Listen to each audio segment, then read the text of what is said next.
Hey, salut. Au vu du nombre énorme de likes sur la vidéo de la zone 51, je me suis dit pourquoi ne pas rester sur le même sujet. C'est donc pour ça que dans cette vidéo, on va voir 5 énormes évidences que les extraterrestres existent. Let's go. Numéro 1. Des trouvailles cachées. William Petrie est un ancien égyptologue anglais né en juin 1853 et a été chargé de diriger des chantiers en Égypte et en Palestine, mais est mort en juillet 1942. Selon Shepard Ambellas, des artefacts égyptiens extraterrestres ont été découverts, cachés dans une pièce secrète derrière le plateau égyptien, mais Petrie aurait voulu apparemment cacher des preuves de vie extraterrestre sur Terre dans sa maison à Jérusalem. Sur l'une des tablettes de pierre récupérées dans un temple à Abydos en Égypte, on pourrait voir apparemment des symboles d'avions modernes, comme un hélicoptère, un avion et un vaisseau. Dans les objets découverts se trouvait aussi un disque d'or avec un couvercle transparent. Encore une fois, selon Ambellas, ce seraient des appareils de haute technologie ayant un mécanisme complexe qui est entouré par des tubes en spirale d'or ayant plusieurs petites orbes d'or et attachées à elles. Pour finir, dans les objets découverts, il y aurait une pierre avec une gravure montrant une sorte de soucoupe volante enlevant un humain. Aujourd'hui, tous ces artefacts appartiennent au musée Rockefeller que seuls les experts sur des sujets d'OVNI peuvent voir, mais pas par le public. Quelque temps après ces découvertes, le docteur Shahen Alaïldin aurait admis que les pyramides égyptiennes antiques ne sont pas de ce monde et seraient sûrement extraterrestres. Numéro 2. Le projet secret. Le projet Blue Book, lancé en avril 1952 par l'US Air Force, est la plus vaste enquête officielle lancée sur les ovnis par le gouvernement. L'année de la création du projet Blue Book coïncide avec un événement ufologique qui a fasciné l'Amérique. C'est le 26 juillet 1952 que survolent au-dessus du Pentagone, de la Maison Blanche et de la base de l'US Air Force des secoupes volantes extraterrestres devant les yeux de plusieurs centaines de personnes. À ce moment, instantanément des avions de chasse décollent pour intercepter les appareils, mais sans aucun succès. Le 29 juillet, l'US Air Force organise une conférence de presse et fournit l'explication sur cet événement et affirme qu'aucun engin n'a survolé Washington, que les échos radars ont été provoqués par de banales inversions de température. Le projet Blue Book repose sur 3 objectifs formulés par l'US Air Force. La première, trouver une explication pour l'ensemble des témoignages et d'observations d'OVNI. La deuxième, de déterminer si l'OVNI représente une menace pour la sécurité des États-Unis.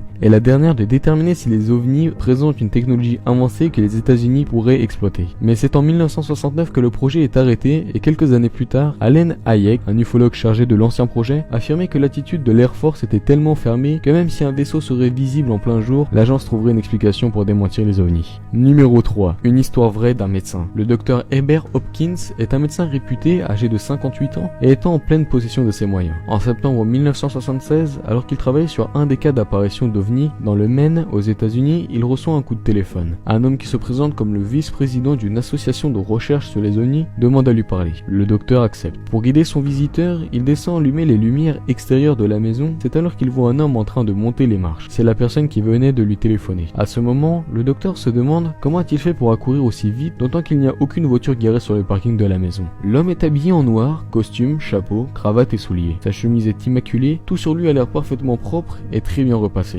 Deuxième étrangeté, quand il retire son chapeau, l'homme n'avait ni cheveux, ni sourcils, ni même de cils. De plus, sa peau était très pâle alors que ses lèvres étaient d'un rouge vif. Quelques instants plus tard, le docteur Hopkins s'aperceva qu'il s'agit d'un maquillage et que l'homme porte comme un rouge à lèvres. La conversation s'engage librement, il parle d'OVNI, plus le temps passe et plus l'intensité du discours de l'homme en noir diminue. Il finit par se lever et semblait avoir les jambes très faibles. Il dira à Hopkins, mon énergie diminue, je dois partir maintenant, au revoir. Avant de partir, il affirma au docteur que 2 pièces de monnaie se trouvaient dans ses poches. Par une sorte de suggestion hypnotique, l'homme en noir en fera disparaître une et affirma, ni vous, ni quiconque ne reverra cette pièce sur cette planète. Ensuite, l'homme gagna la sortie en partant dans l'obscurité. Le docteur apercevait une lumière très vive sur la route, une lueur aussi blanche que celle des phares d'une voiture, mais ne trouva aucune trace de l'engin. Numéro 4. Le témoignage de Peter Coury. En 1999, Bill Shackler publie son premier article sur le cas de Peter Coury, un Australien d'origine libanaise né en 1964 qui dit avoir vécu une surprenante aventure le 23 juillet 1992 alors qu'il était âgé de 28 ans. Durant son enfance, alors qu'il était âgé de 7 ans, il était en compagnie de plusieurs autres enfants sur le toit, en terrasse, dans la résidence de son voisin. Et il remarqua soudainement que ses camarades étaient transformés en statues et étaient incapables de bouger un seul membre. C'est en levant la tête qu'il vit au-dessus du toit un appareil aérien silencieux en forme d'œuf. Plus tard, tous ces enfants s'y retrouvèrent sur le sol avec ce qui venait de se passer oublié pour la plupart, sauf pour Peter.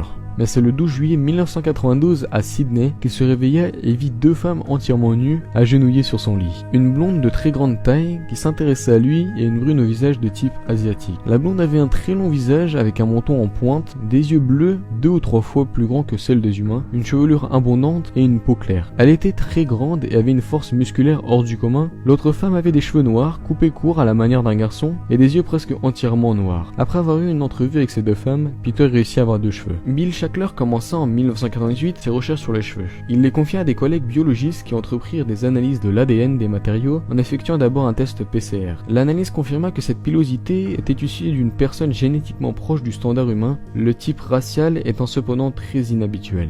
Numéro 5. Les aliens sauvent la Terre. Apollo 14 est la 8e mission habitée du programme Apollo et la 3e à se poser sur la Lune. Il s'agit de la première mission dont le but principal est un but scientifique, dans un lieu sélectionné non en fonction de contraintes techniques pour son intérêt géologique. L'un des 3 astronautes, Edgar Mitchell, revient sur les rapports entre les ovnis et le nucléaire militaire américain. L'astronaute américain, aujourd'hui âgé de 85 ans, évoque le Nouveau-Mexique dans une interview pour Mirror. Il raconte que le terrain de la fameuse zone 51 était un terrain d'essai d'armes nucléaires et c'est pour cette raison que les extraterrestres s'y intéressaient. Il avait pu discuter avec de nombreux officiers de l'US Air Force qui travaillaient dans des silos nucléaires pendant la guerre froide. Ils lui ont confirmé que les ovnis survolaient souvent cette zone stratégique et ont même régulièrement désactivé des missiles. Il déclare aussi que les extraterrestres nous ont empêchés de déclencher une guerre nucléaire et qu'ils ont maintenu la paix sur Terre. Mais Edgar n'est pas la seule personne à avoir affirmé ce genre de choses, car en mars, John Bourke, un ancien militaire américain en poste en 1980 sur la base de l'OTAN de Bentwaters, dans le sud de l'Angleterre, a obtenu le remboursement de ses frais médicaux pour des troubles cardiaques en lien avec le célèbre ovni de Renchlam.